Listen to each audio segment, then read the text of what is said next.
Os populares entenden que os resultados do 28M expresan a vontade de cambio da cidadanía, que unha vez máis os converteu na lista máis votada, pero non o suficiente para gobernar en solitario. Creo que nos han dado a nosotros esa responsabilidad por los concejales que tenemos y sobre todo siendo la fuerza más votada y segundo siendo doblando en concejales a la segunda fuerza.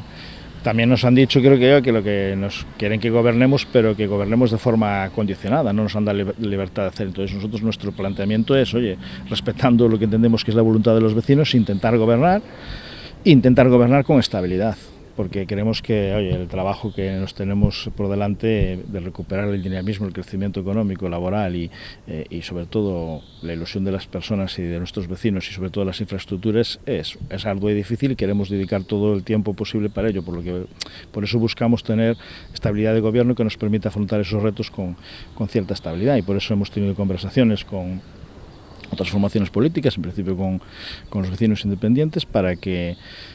proponiéndole participar en el gobierno en esa constitución de un gobierno estable entre las dos fuerzas políticas que nos garantice recuperar el dinamismo. Conscientes de que son os independentes os que teñen a chave do futuro goberno, os populares están a expensas da súa decisión. BIP podería entrar nun bipartito cos populares, integrarse no actual goberno conformando un cuadripartito, outorgar únicamente o seu apoio na investidura ou optar por quedar na oposición facilitando que goberne a lista máis votada. Hay 3 partidos políticos que están de acuerdo en gobernar porque realmente ya lo vienen haciendo desde los últimos 3 años. Y por eso ahora la decisión es de